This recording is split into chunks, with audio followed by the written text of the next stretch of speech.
So we're in the right place. I'm Jeremy Didier, along with Kristen Steppe. We are the co-founders of ADHD KC, and we are thrilled that you're here. We are recording this meeting, and you will get some copies of the slides later, but you'll also be able to watch the recording probably, about a week after the presentation. We try to get it up sooner rather than later. But if you have to jump off or get up and walk around and you miss a part, don't worry. We'll have it up on the website in a little bit. If you have any questions, go ahead and post those in the chat. Elaine and Diane will take questions towards the end of the presentation because they kind of get their flow going, so we don't interrupt that. Let's see. So we are ADHD KC. We are a chapter of CHAD. CHAD is the leading international nonprofit that empowers and supports individuals with ADHD throughout the lifespan. And as a CHAD chapter, we do not endorse, support, or specifically point out, recommend, encourage any one specific product, service, publication, medication, provider, or treatment. That's our disclaimer right there. If you want to join CHAD, you'll get access to all kinds of resources. They're all listed right there. You can scan that QR code or go to chad.org to learn more. Here are some upcoming events for ADHD KC. You can go to our website. That's how you found us tonight, adhdkc.org. And you can see we've got our Friday Community and Connect coming up, which is just kind of like a virtual office hours. You can join and talk to other people who have ADHD. It's led by one of our peer support specialists, Lauren Dreher. We have our teen sessions coming up, our adult sessions, and our women with ADHD group coming up as well. And of course, don't forget the super big, very important, very exciting event in November 13th through 15th. The International Conference on ADHD is going to be right here in Kansas City. The first time it has ever been in Kansas City, possibly the last time it will ever be in Kansas City. But it's going to be fantastic in coordination or in concert with ACO and ADA. CHAD is hoping to welcome about 2,000 or more participants. We are thrilled it's going to be here. We can use all the help we can get. So if you would like to help participate, volunteer, be a part of the excitement, definitely let us know. Post some information in the chat. Give us your email. We'll make sure that you're part of the volunteer team. Okay, it is my absolute honor and joy to introduce these lovely ladies, and I am showing off a little bit because I get to call them my friends and I get to work with them, which is such an honor. They are absolute pioneers in ADHD parent coaching. Everything that most people these days know about ADHD parent coaching and ADHD behavior training, if you're a parent, came from these two women. It is unbelievable that we get to have them here tonight to share their experience and expertise with us. They are the co-founders of Impact Parents, formerly known as Impact ADHD, which I still call it all the time by mistake. They're the co-creators of Sanity School. They are best-selling authors. They are internationally recognized thought leaders. They're master ADHD coaches. They're just highly sought-after contributors. You can see them absolutely everywhere on every news media outlet throughout the world. They have won countless awards. They're absolutely phenomenal. And like I said at the beginning, they're my mentors, they're my friends, and they're my heart. I just love them. And so I will stop talking and let them talk. I'm going to go ahead and stop my share and let them share their screens. And let's go ahead and pin you guys. Awesome. I don't know if I can talk. I'm like going to cheering. That was a lovely introduction. Thank you for that, Jeremy. Thank you, Jeremy and Kristen, for hosting this and for what you do to lead this chapter. I think the first time I ever met you, Jeremy, is when I came into Kansas City to when back in the live presentation days to speak to the chapter. So that was a long time ago. And it's great to be here with all of you. Thank you for taking time out of your lives and your evenings and your homework madness and all that is what's happening in your life right now to take a moment to pay attention to yourself and your kids from a lens of how you can parent through all the transitions, some of which you're trying to deal with as we speak. Right. Well, and some of you have already started putting the ages of your kids in the chat. It's helpful for us to kind of know the range we're talking about. We can, we support parents of kids from probably like 3 to 33, I think is our current range. So we've got to figure out kind of which hat we're wearing and give you more examples in the elementary age if there's more elementary age and older kids if there's more older kids. But just know we've got your back, regardless of how old your kid is. Yeah. So can y'all see my screen? Yes. Excellent. So tonight we're going to talk about parenting through what we like to call the hotspots. At some point a number of years ago, we figured out that all of these hotspots in the day, the morning, homework, bedtime, technology, they're all transition times. And that's like, we're going to talk more about that tonight. That's the common denominator. And it's those times that can create a lot of havoc in our families in a lot of ways. So do any of these phrases sound familiar to you? You're so smart. Why don't you just turn your homework in? Why can't we just get ready in the morning? How can I motivate them? Oh my God, are you ever going to go to sleep? Would you get off that Scream. screen? I'm afraid this kid is never going to live on their own. Whatever your kids' challenges are, or the challenges in your family dynamic, when we look at what's really going on underneath it, it's often about transition management, right? It's a sort of, I hear this from parents all the time. My kids have such a hard time with transitions. I can't get them out of the bed in the morning. I can't get them off the computer. I can't get them right from here Fill in to the blank. there. Well, and the thing that really strikes me as I heard you just say that, Diane, is that oftentimes parents are like, the transitions are hard. The other thing I think that happens a lot is that we're dealing with a behavior that's really frustrating. And what we don't realize is that it's a transition moment for them. So it may not be the classic transition moment of school or homework or bedtime, but oftentimes little things like stopping playing with your sibling to go brush your teeth, or I like to say the hardest thing that a teacher can say to a student who struggles with transition issues is put your pencils down. Right. So we forget the multiple times in the day that we're asking kids to stop one thing and switch their attention to another. Well, and I think that's the important piece of it is we're asking them to switch. I mean, it can be something, one of the things like an aha for me is that disappointment. Like if our kids are disappointed about something, like if our kid, like let's say your kid thinks you're going to have spaghetti for dinner tonight, and then all of a sudden something happened and you didn't have enough pasta, and so you have to use, instead of the straight noodles, you have to use the penne noodles, right? That's never happened at my house, but let's pretend for a second that that happens. That's a transition, because if their kids like this, we're going to have spaghetti, I'm so excited, it's going to be spaghetti night, and then all of a sudden something's different, they have to pick themselves up and move from here to there.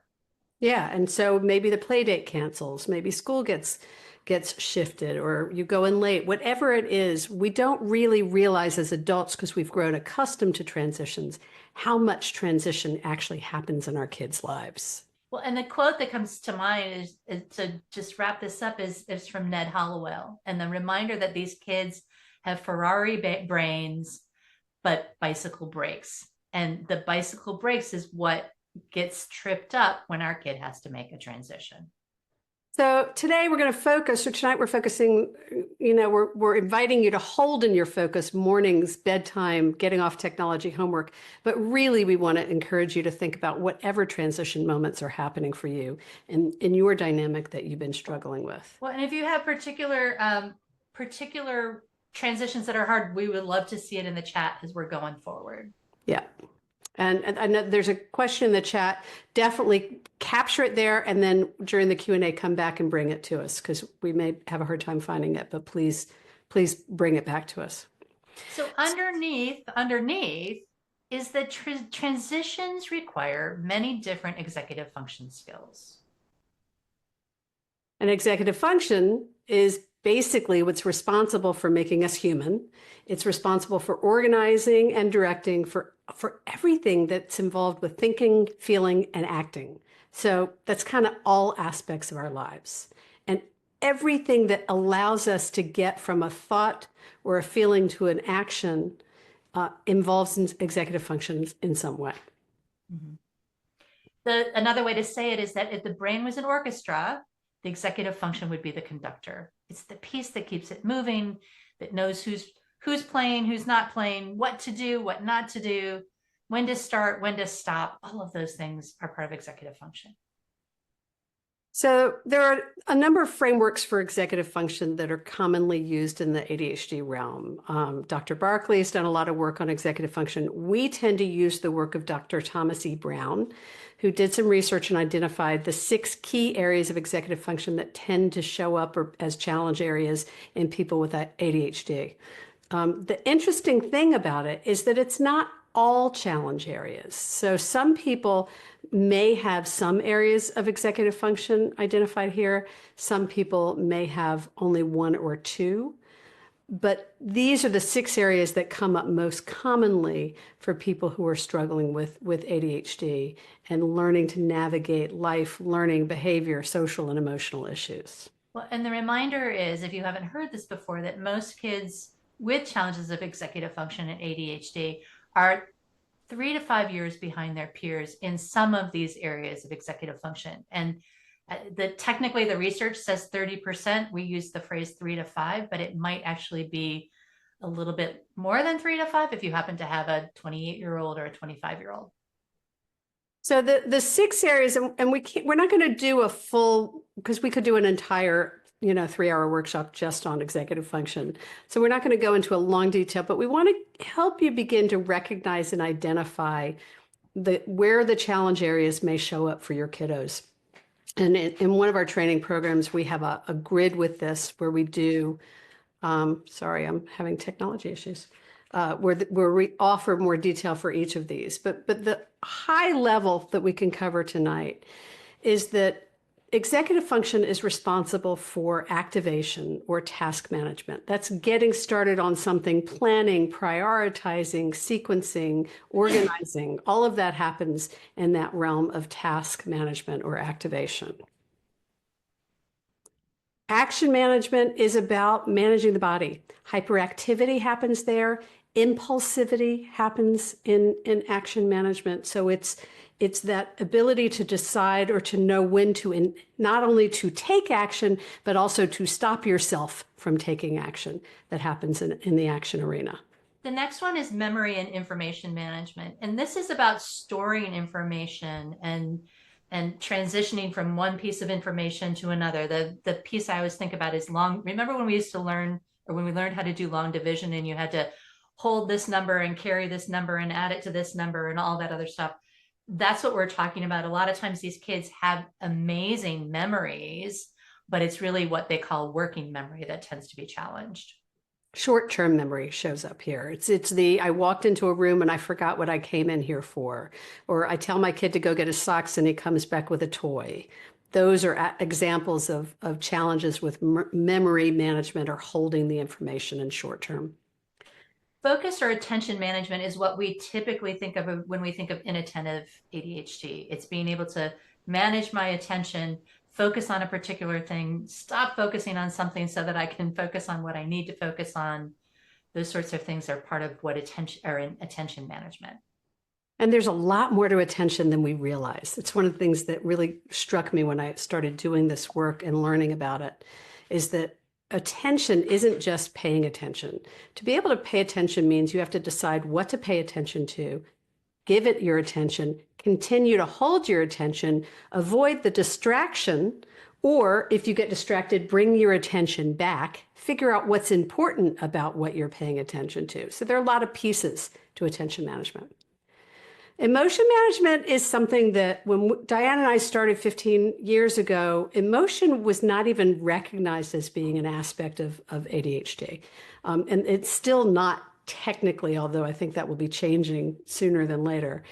But the ability to self-regulate, to not overreact, or to manage the feelings that comes with life or disappointment or frustration.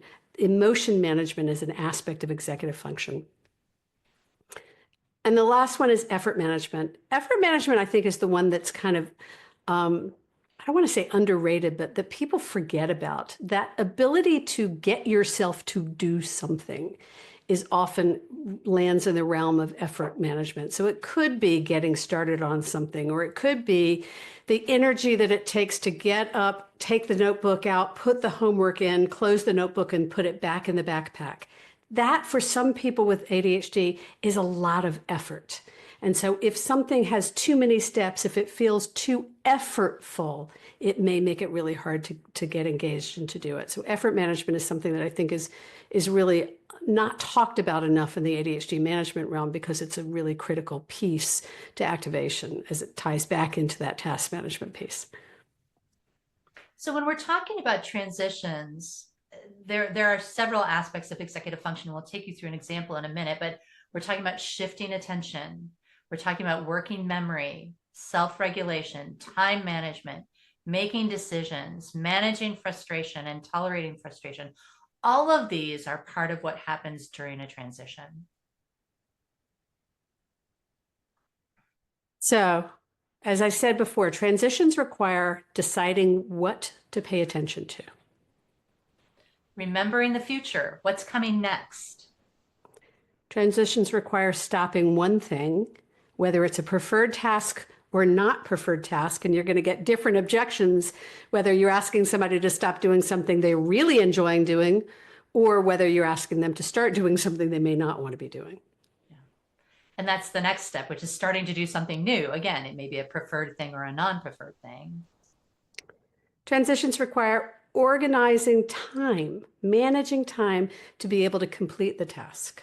And time is a very amorphous construct that is really hard. We often say about people with ADHD that they really only have two time frames.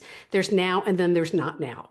And so the ability to manage time can be really, really difficult. Well, and it's managing time and being able to conceptualize time. I mean, there's so Right. many pieces of time here that they need to be able to manage their frustrations and their feelings, right? There's disappointment that comes in with a transition. Oh my gosh, I can't believe it's time to go to bed, or it's time, I've been enjoying this so much. What do? I don't want to do this new thing. Well, I know that for me personally, I end up staying up too late because I'm enjoying what I'm doing.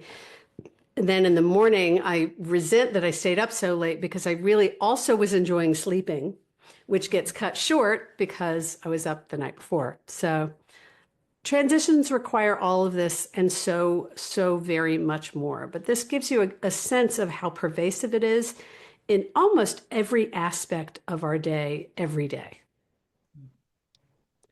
So what is your experience? So where are the places, somebody's already put this in the chat, but where are some of the places that transitions are challenging for you as a family? And Elisa says, getting my son out of the house on time requires 20-minute, 10-minute, 5-minute countdowns, trying to do things with motivation, all the things. So Elisa, and the other thing you're saying is I offered to buy him a watch, but he didn't want one. And, and so part of what you want to look at is what's your role is your role giving him that time notice? Or is it easier for him if you give him the time notice that he doesn't want to have the watch? Is that more effort than he wants to put in, right? So you play with it. One of the stories that I like to tell a lot about my family is when we started shifting things, because mornings were a really difficult transition time for my family, one of the tasks my kids gave to my husband was to become the weatherman. So that instead of us saying, okay, it's 6:50, it's 6:55, they knew, because they asked him to, that at 6:52, he would come out and give them the weather for the day. They knew what to wear, they knew what time it was, we didn't have to nag. So there are a lot of ways that you can begin to collaboratively work with your kids to engage them in managing transitions. So What else we seeing? Stacy's saying getting off screens, and I think about it. Yeah. It's in one of our tips on our website, but I spent, I don't know, weeks with my son kind of looking at the process it took him. And we sat down and I said, okay, so start getting off the screen now and tell me all the things you have to do to stop playing this game. And 22 minutes later, he was done getting off. He was actually going through the process of getting off, but it took him 22 minutes to get through it. So there's a whole process of getting off screens, not just, okay, I'm going to set the controller down and walk out of the room. So what else are we seeing? Lauren's talking about mornings, right? Getting dressed, tolerating new fabric sensations. So there's a whole sensory thing. Partner with him and often late to work to help partner with him to get him through the morning because he's little and he's really struggling with sensory I've integration. seen David say unexpected things happen. The pasta was a great example. Results, emotion management issues, anger, and physical acting out. So it's such a disappointment that the emotions come in and just flood. Right. Getting from School, school to homework. bedtime routine, shower, pajamas, snacks, teeth, bed, all of it's exhausting. Right. All right. So you're not a stranger to transitions, right? Here's the next layer we want to offer, right? We've talked about what's actually happening from an executive function part of the brain. Now let's look at that next layer. Our kids are also struggling with challenges like feeling isolated or having social issues. What else is happening to them in their lives? Maybe they're avoiding things because they're uncomfortable or they lack confidence, maybe low self-esteem. There's some perfectionism that goes on. There's disconnect and mistrust, unmanaged triggers, some hopelessness or feeling out of control. Sometimes it's excitable, sometimes they're irritable. So all of these other things are happening in addition to the executive function challenges that we've been talking about, the more logistical, tactical things. You've got these feelings that are happening, these experiences that are happening that are influencing them, whether they're conscious of it or not, when you're trying to get all the other stuff done. Well, and this is what you were saying earlier about emotion management, not necessarily, not historically being part of the executive function. So you've got the fact that these kids have a lot of big emotions and a lot of different competing emotions, and their ability to manage them is very different than neurotypical humans. Yeah. So what happens with our kids and with us, because sometimes we're talking about us as adults with these challenges, is that when expectations feel out of reach, we start to feel powerless, think powerless, and that leads us to act in reactive ways. The way we like to say it is that irritation happens in the gap between expectation and reality. My daughter was saying the other day, disappointment is when expectations aren't met, right? So we may be feeling or thinking in this way that makes us feel incapable, lacking confident, lacking a sense of agency or control, and that is going to lead us to react in all kinds of ways. Sometimes, I like to say sometimes our kids go on the offense and sometimes they go on the defense, right? That reactivity can be fight, flight, freeze, or fawn. There are all kinds of ways that it can show up. So it's not just aggressive behavior or crying or yelling, but it can also be avoidant behavior or withdrawal or hiding on the screens. There are lots of ways that it shows up.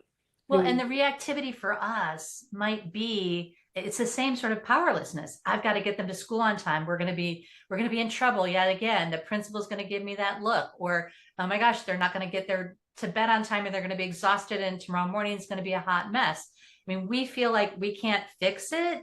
We don't know what to do. We end up in a reactive cycle as well. Right. So the powerlessness leads to reactivity, both for them and for us. But when our kids begin to feel like they're a problem, they begin to react to that. And there was an article in the New York Times this week, I'm sure some of you saw it, about ADHD and rethinking how we look at ADHD. And part of what they were talking about is by labeling it as a disease or a disorder, that's not helping our kids learn to want to manage it. It's creating for some of them a sense that they're broken or that they're a problem. And they're going to react to that. And then we react because they're reacting. And it creates a culture of disrespect and conflict in the family. And this is, again, as Diane was saying a minute ago, sometimes it's about conflict and disrespect with them to us or with us to them. And sometimes it's us as partners with each other. It shows up in a lot of different ways, but it's all about a cycle of reactivity. The hot mess, right? They react. Right, technical term, hot mess. Yes. So again, we've seen this before. Whatever their challenges may be, what we want to introduce to you is this idea that the change you want for them, the change you want for the dynamic, for that cycle of reactivity, starts with you beginning to respond differently instead of reacting. And this is true even if you've got elementary age kids. This is true if you have teenagers. This is true if you have young adults. What we want to do is empower you as parents to understand that you can have a role, and you do have a role in this process, regardless of whether it's, young kids or older kids. One of the things we talk about is that you as parents, sometimes we think our kids are setting the tone of the home, but it's really up to us to set the tone of the home. And we can shift the tone by beginning to step out of those patterns of reactivity and starting to respond more consciously and intentionally. So what do you do about it? So what we're going to introduce tonight is 4 tools. 2 to focus on yourself and 2 that focus on your child. There are probably 60-something tools that we could teach you. If we counted once how many tools we taught in Insanity School. But we want to give you something immediate and actionable that you can leave with, but not so much that you get overwhelmed. Part of what our experience was when we started off as parents of what we like to call complex kids, because ADHD travels with a lot of cousins. Part of our experience was that there was a lot of information the experts told us to do. And we didn't always get help figuring out how to do what they were telling us to do, but we knew what they wanted us to do. And there's a lot of information out there telling you what to do. So we want to break it down and help you begin to figure out, how do I integrate it and make it mine and implement it? How do I practice a couple of things before I go back to that bigger board? Because there's all of this information, but information doesn't actually create the change you want. You have to figure out how you're going to use it and apply it in your family and your dynamic to yourself or your kids. So that's really what we're going to focus on tonight. So there's going to be a test at the end. No, I've never heard you say that. All right. So when it comes to dealing with hotspots, we're going to give you two areas to focus on yourself and 2 areas to focus on your child. You ready? Yep. So the first one for you is to anticipate the transition and set realistic expectations. Some of you were talking earlier about mornings and about how hard it is, and the 10-minute mornings and the 20-minute mornings and the 30-minute mornings. That is about anticipating, right? And if you find that 20, 10, 5 warnings are working, that might be a realistic expectation. If you're giving all those reminders and it's not working, it might be the time to look at what else is needed in the family system to help anticipate and step into the transition. That example I gave earlier about the gaming was figuring out, what does it really take to get off a computer game, so that we're not just saying, okay, it's time for dinner and I'm expecting you to be off and down at the kitchen table in 10 minutes. We have to figure out a process for giving you 22 minutes and get you going into the process. One of the things we have like to talk about in all of the planning and strategies and techniques that we teach from the coach approach is that there's 2 ways to look at almost any challenge. One is to look at prevention, and another is to look at management. And so this is about prevention. This is about anticipating what's going to happen with the transition and setting those expectations appropriately. And so we're setting ourselves up for success. Instead of ignoring that this transition is likely to be a hotspot, if we anticipate that could be a really tough time, then we can begin to set the expectation. Like, for example, if you have a play date scheduled, you might set the expectation for a child who's really, really tied into it that, I'm really hoping we're going to have a play date tomorrow. And remember, sometimes kids get sick or sometimes things happen. To begin to just allow the possibility that it could be different can allow you, can help your kid begin to shift how they're being with it. I was trying to remember, there was an example. My kids were in town this weekend, and my eldest was talking about some shift from their childhood. It'll come back to me in a minute what it was. Well, And I'm sorry. no, you go ahead. Let me see if I can remember it. No, what I was thinking about was that this is focusing on you, and the quintessential example I love is mornings. And I can't tell you how many parents are like, well, I'm off making the lunches, and they all of a sudden get distracted, and then they never end up at the kitchen table. And so the conversation is it realistic that you're over here doing something different than what they're doing, or do they need you to body double or keep the pace or help them through the process? And it doesn't mean, I think somebody was saying earlier, they want your kids to become more independent. Yes, we want our kids to become more independent, but we start with where they're at and raise the bar from there. Like this kiddo on the books, you want to figure out what they can do independently, and then challenge them to a little more independence and a little more independence and a little bit more independence, which requires us to stand a little bit closer and scaffold and accommodate. Did you? I just remembered. I remembered what it was. So when my eldest kid was in elementary school, and they were a complex kid, and we were talking about this the other night, there was a period of about a year when I would put them to bed in the shirt they were going to be wearing to school the next day, because I was anticipating that transition of getting them up and getting them dressed was hard enough as it was, and it was just unrealistic to try to do it all. So we took something out of it by saying, okay, you can sleep in your turtleneck or whatever it was. And it didn't last forever, but for a time, it allowed us to focus on other things. So it took one element out of play and set a realistic expectation for what we really could accomplish. And she's laughing about it now, so, The second one is to manage your own reactivity. And part of that is to avoid catastrophizing. And how often is it? We were giving this example earlier. It's like, oh my gosh, the principal's going to yell at us. My kid's going to get kicked out of school. I mean, that all of these, they're going to lose their job because they're going to be late for work. How often do we go into that future tripping as part of our reactivity, and then just the reactivity with the frustration and the overwhelm of what's going on from a day-to-day basis today?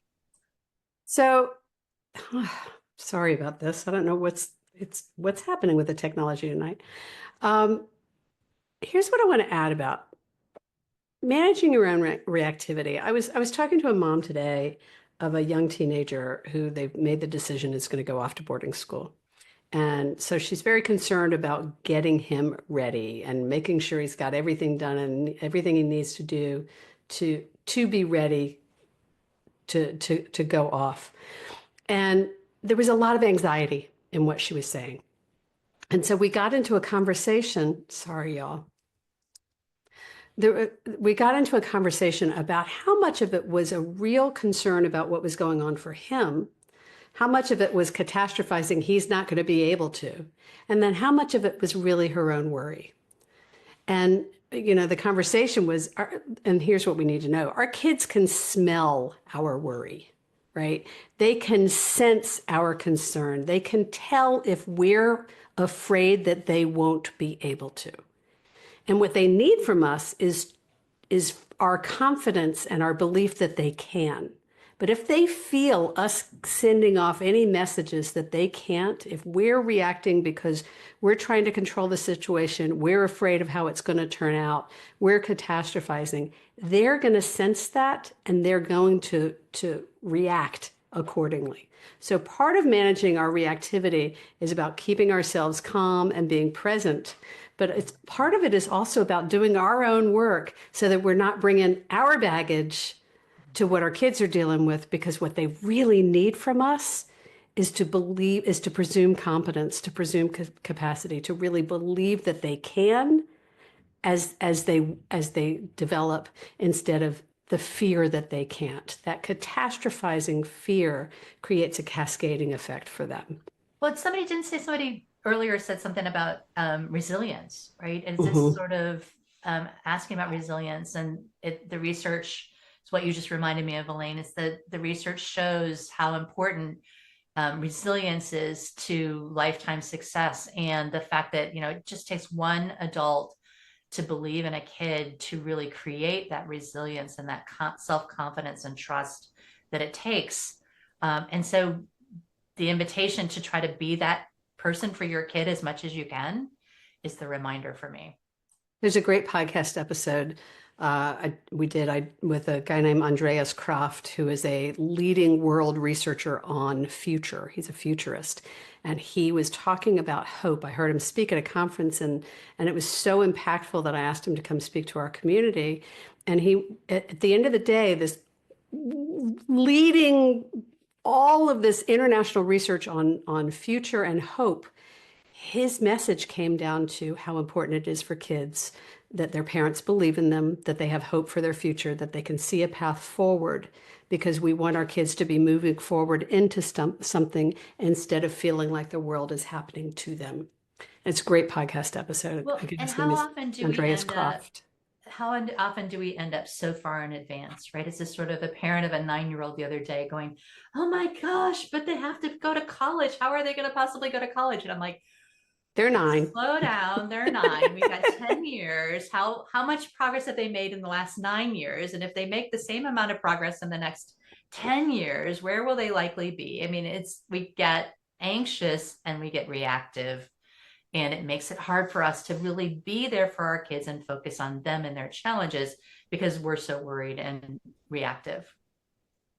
So anticipate the transitions and set realistic expectations and manage your own reactivity and avoid catastrophizing.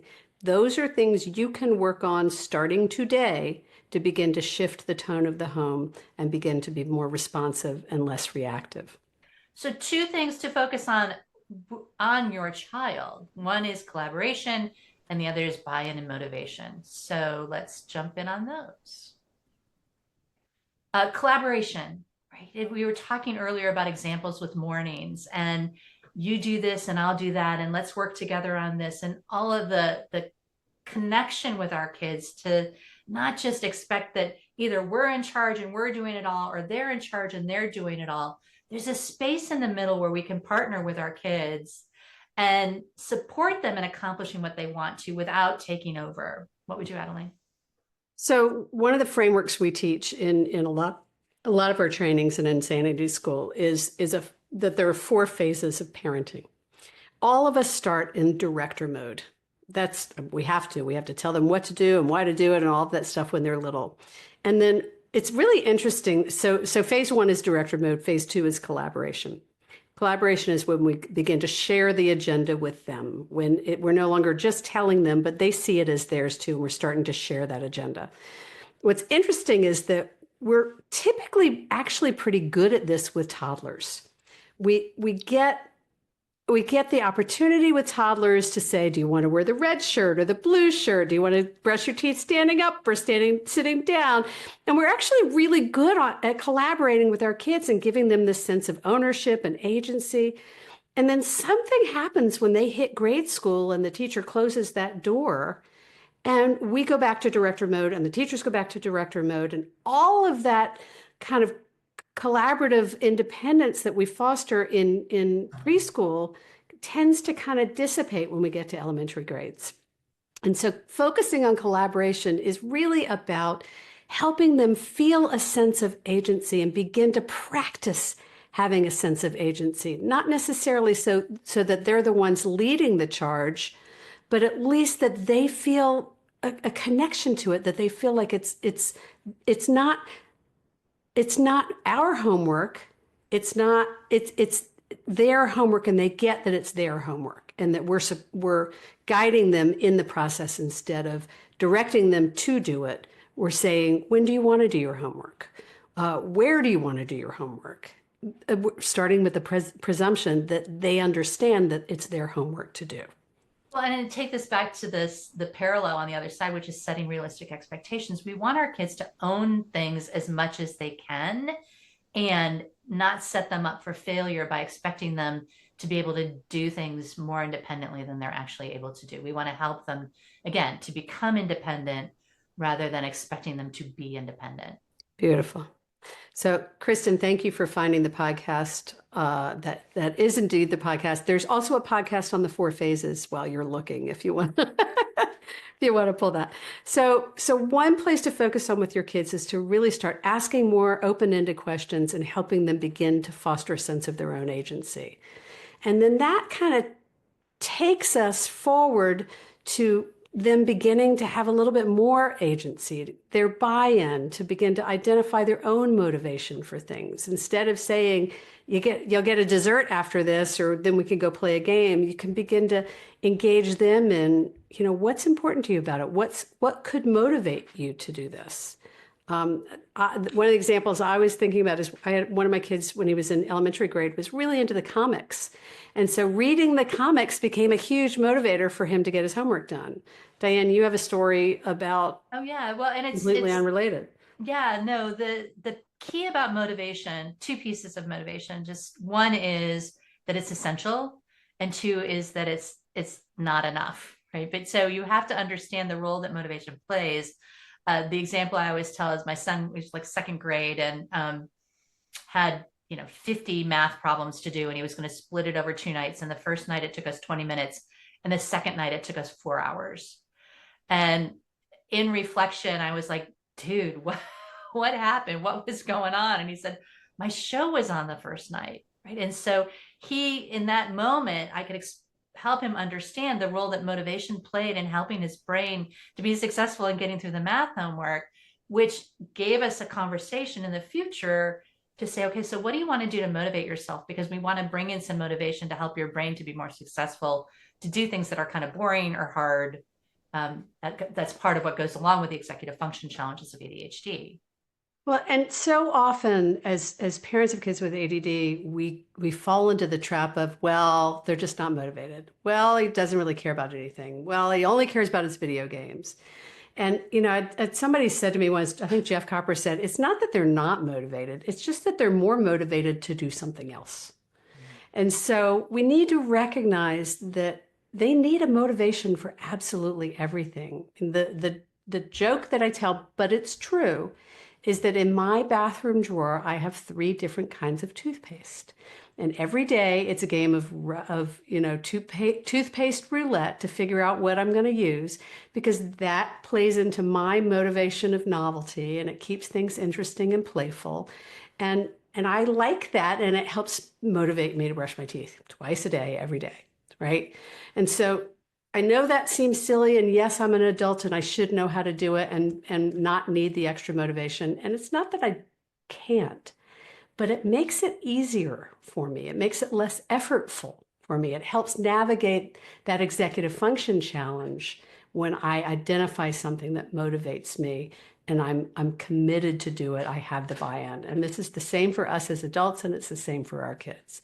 They need to buy in and begin to learn to identify their own motivation. Sorry, what I was going to say is that it's important to pay attention to those moments where we think it's about motivation and it actually isn't. It's actually about executive function. And parents say this all the time. They say, I've taken away everything and they still can't do it, or they still won't do it, right? And so that's a great indication that it really isn't about motivation. It really is about executive function or setting realistic expectations, those things we've talked about already. And there's another podcast, Kristen, you're doing great. Another podcast episode or an article on the site about a motivation technique we teach called Pinch that we go into at much greater length in Sanity School. That's a way to help your kids begin to understand and identify their own motivation. So those are the 4 things. The Hotspots wheel of life. 2 that are focused on you, 2 that are focused on your child. Anticipate the transitions, set realistic expectations, manage your own reactivity and avoid catastrophizing, focus on collaboration, and get buy-in and identify motivation. So if this were a wheel in your world, how bumpy would it be? If you could go through each of these 4 categories and say on a scale of 1 to 10, if 1 is the center and 10 is the outside, where are you and what's your level of satisfaction with how you're doing in terms of setting realistic expectations or managing your own reactivity? Are you at a 2, a 5, a 7? Where are you in terms of collaboration or getting buy-in or identifying motivation? Take a minute to just kind of assess for yourself, where do you see your strengths and what are you feeling like you're doing pretty well? And where do you feel like you might have a little room for growth? Yeah. So I was going to say that another way to look at it is where do you give yourself a thumbs up and where do you give yourself a, well, I could probably work on this one. I love that.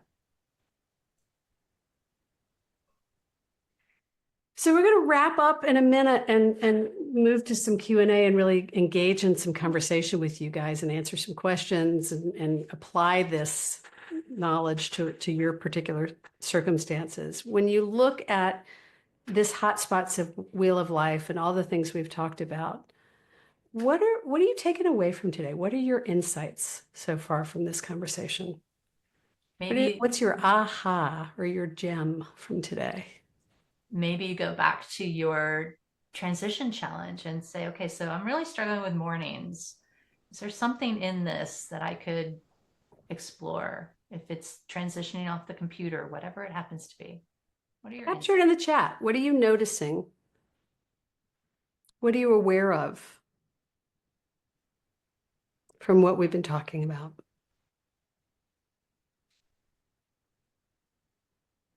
Kids need agency to gain independence. Focus on collaboration. Love that.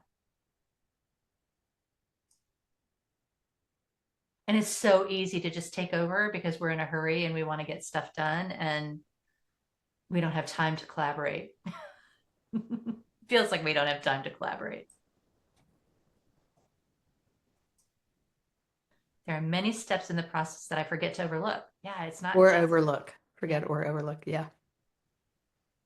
For sure. Yeah, things are more complicated for kids than we realize because they're simple for us.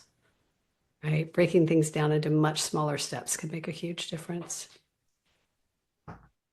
Anybody else? What are you taking away from this? What are your insights or your ahas?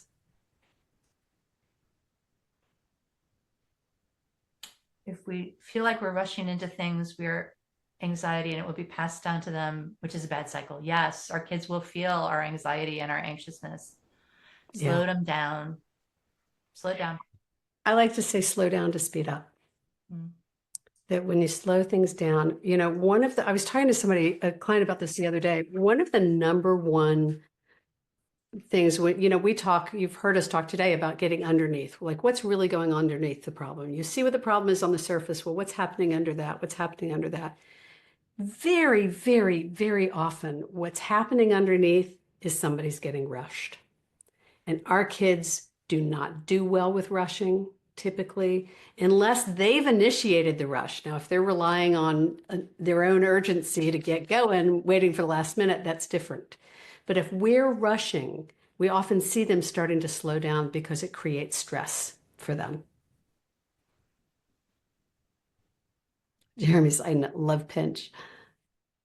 Collaboration as well for me. I'm directing what to do all the time, which is not working well. And my guess is it's not working for you or for them, right? Yeah. Transitions might need to be much longer. So setting more realistic expectations to allow the time to navigate the transition. Great awareness. I need to manage my own expectations and stop rushing them. Okay, so there's a question coming, which is perfect timing. Here's what I want to end us with as I get ready to turn this off. We want to invite you to believe in what's possible for your kids. And, the medical community is looking at the challenges and trying to guide us in supporting them. And sometimes I think that we forget to remember that these kids are extraordinary and that they have so much capacity and that it's up to us to presume not just their competence, but their capacity to see what's possible for them, to believe in them. And sometimes to hold that belief for them, even when they're not ready to believe it for themselves. They need us to see that for them. And there may be a bit of a leap of faith for us in believing when it seems so challenging to believe that they can is so powerful for them. And it's a little scary for us. So we have that work to do as well. But at the end of the day, if we can understand and accept that there are kind of three words that can change our lives with these kids up until now.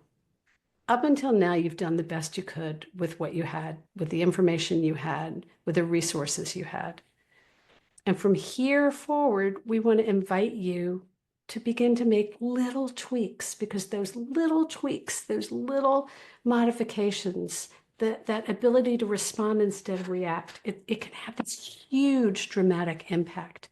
And it starts by understanding that that change for them really comes down to, how do you see them? How do you believe in yourself and in them? And how do you help them, let them know what you see and what you believe for them?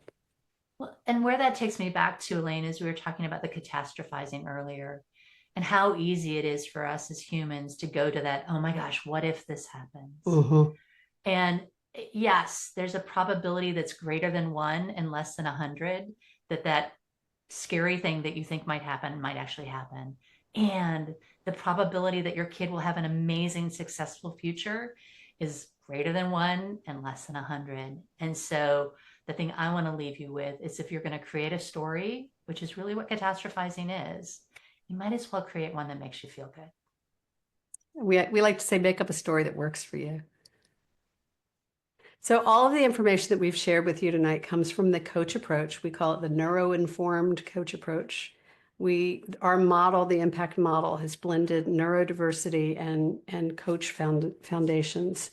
And so everything we've shared is in our training program called Sanity School, and in our book, The Essential Guide to Raising Complex Kids with ADHD, Anxiety, and More, which I believe Kristen has right next to her.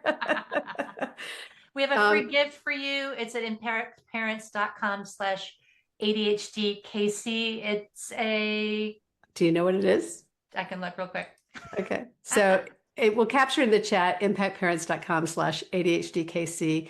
Go visit there. There will be something cool for you to download for free. It may be a chapter of the book. It may be something else. Communication guide, something. I don't, sorry, I can't find it. We'll figure it out. Something cool, we promise. And also, just to let you know that we have a masterclass coming up in a couple of weeks with Dr. Funke Afolabi Brown. She is a pediatric sleep specialist, and she's going to be talking specifically about sleep and neurospicy families. And I'm very excited to get beyond sleep hygiene to really understand at a deeper level what's going on with our complex kiddos, because sleep, for us, for adults, for kids, is the it's the holy grail in the ADD world. It's the meltdown standout, Elaine. So excellent. Thank you, Kristen, for finding you. Just like super resourceful tonight. What would we do without you? Kristen is like the Zoom gremlin. She just like zooms in. I know, she did great. I did. Resource. All right, my friends. So we have some time left. How can we support you? What questions do you want to bring? There was something about resilience, Diane. If we want to go back and catch that. How would building resilience to distress help with transitions? I think, so yes, resilience to distress. So what we're talking about is ability to handle difficult situations, right? And that is something that you can develop and build and support with your kids. And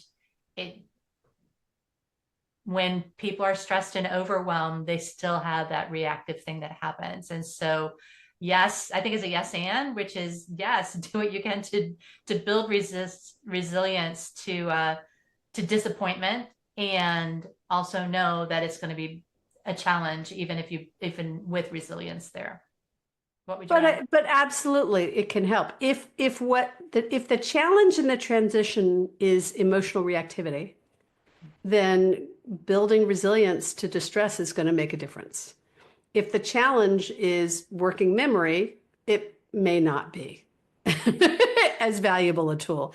And that's a great, actually, segue, because one of the things we deal with a lot, that we talk about a lot, is that in ADHD management, very often, again, there's a lot of information out there. And so somebody's going to say, try this medicine, try this tool, try this technique. Here's a reward chart. And the thing that's really most important is to make sure that the solution you're putting in place is actually solving the right problem. So if the problem that you're dealing with transitions is a working memory problem, you're not going to address it by cultivating resilience. But if the problem is a working memory problem, you might be able to address it with a chart or a reminder on the wall or a timer or something else. So you want to make sure that the solutions you're putting in place and the systems you're putting in place are actually solving the problem that's really causing the problem instead of that kind of larger construct, which may or may not really be what's going on. Remember, you got to get underneath to what's really going on. Yeah, and what's coming up for me is you're talking about, systems and solutions. The other piece of it is going back to that collaboration piece, is if we come to our kids with a solution as opposed to a partnership to say, hey, we're struggling with X, right? I think about the mornings and the reminders, the 5 minutes, 10 minutes, 15 minutes. When I was doing that, but it wasn't part of our process, I was resentful and frustrated that I was having to remind them all the time. But when we sat down and talked about it, my kids wanted me to say, we got 10 minutes left, we got 5 minutes left, we got 1 minute left. It became my job. And so it was collaborative, and it was their solution and not just my solution. So similar, different family, right? Mornings. One day we had a rough morning, and at the end of the day, they came home from school, and we sat down on the couch, and I was like, man, this morning that was rough. They're like, yeah, Mom, it's rough. Like, does anybody want this to change? Yeah. And so then we started problem solving with each other. And not only did my husband become assigned to be the weatherman, which was hysterical, but they said to us, well, you know what? We need to get up earlier because we don't have enough time. We need time to putz around in the morning, and we're not having enough time. Now, I was a dutiful mom trying to make sure they got all the sleep they could possibly get, and I was waiting until the last possible second to wake them up, which I thought was the right thing to do because they needed their sleep. And the truth is, while they did need their sleep, they also needed their kind of downtime, their decompress. They needed to slowly be able to get up in the morning. And they were able to say that. It was rough because I didn't want to have to wake up any earlier. But they needed that, and they figured it out, and it made an extraordinary difference. Those two things made an extraordinary difference in the mornings because they were no longer feeling rushed all the time, and they weren't feeling nagged because they asked for the weather report at a particular time. Another example that one of my kids came up with was they were softball players. And so, the William Tell Overture, where when they clean the bases, it's 7 minutes, by the way, is how much time they give themselves to clean the bases. And so we had that on a recording, and we would play that and they knew what they needed to get done in that 7 minutes. And then they would kind of race the clock themselves to get themselves ready. Again, not my strategy. I would not have wanted to move that fast in the morning, but it really worked. But they were motivated by competition, which is like, how do I get them done in 7 minutes? Okay, Stacy's saying, do you have any ideas on how to open a dialogue with teenagers on finding out what will motivate them and help with transitioning off screens? I usually get I don't know. So there's two parts to that, Stacy. Part of it is what's going on underneath the I don't know. Is it really that they don't know? Is it that they're afraid? Which is possible.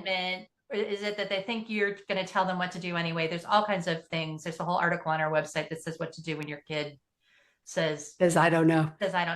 The other part of it is really partnering with your kid to figure out what is going on, right? What is the difficult thing with the transitioning? Is it that they need help starting to transition? Is it that they're so hyper focused on something that it's making it difficult for them to avoid the distraction of continuing the game? It's really about helping them look at what's hard about it before you just start with, okay, let me bring in some motivation, because it may not be about motivation. It may be about something completely different. And the pinch article that was put in there, kids respond really well to pinch. Kristen captured a quick summary of pinch. Which is, it's a mnemonic, a technique we use to talk about the different motivators. And kids really get it. And it feels kind of fun for them. So helping them, like printing it out, putting it on the table is like, I think I'm motivated by play or creativity or whatever it is, model it. Don't sit down and say, I want to teach you this, especially with a teenager. Right. But you know, when the kids are little, we create a print-rich environment, right? We have words all over the place and letters all over the place. We can kind of do that with helping them understand executive function without always having to teach them something. Not everything has to be a teachable moment. Sometimes you can invite them to it, put it on the table. Like in Sandy School, we have this executive function chart. We tell people just put it on the kitchen table and let the kids kind of look at it and say, what is this? And get curious about it. Same thing with pinch, instead of trying to teach them without their permission. The other thing that's coming up for me in this is that we want to motivate the process, not the outcome, right? So the motivation, so motivating them to say, let's work together on this, instead of motivating them to say, okay, get off the computer on time. It's let's work together. Part of our agreement is that once a week, we're going to talk about how it's going. We're going to try a new experiment together. We're going to come up with a list of 17 things we're going to try, and we're going to try a bunch of different things. And so you're motivating them to partner with you to solve the problem, rather than trying to motivate them just to solve the problem, because they may need help to solve the problem.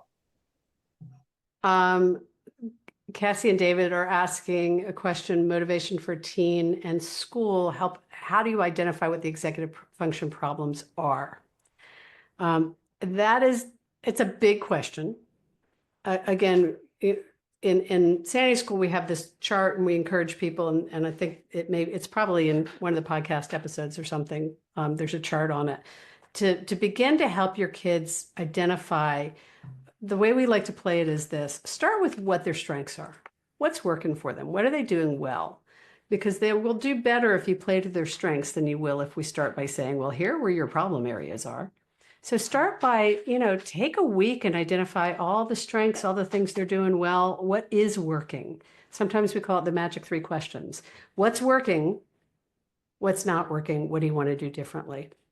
So start with the assumption that there are things that are working and you want to play to those first. And that kind of sets a tone for you to be able to then say, well, what kinds of things aren't working in a way that doesn't feel as offensive to them. It doesn't put them on the defense.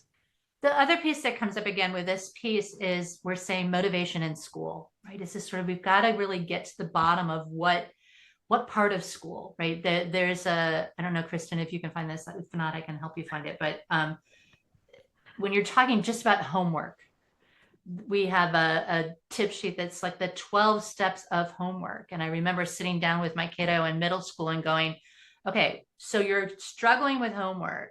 Is it, which step is it? And it was a different step in each class. This one, it was really hard to capture the assignments because they were worried about having to get all the way across the school and being late for their next class.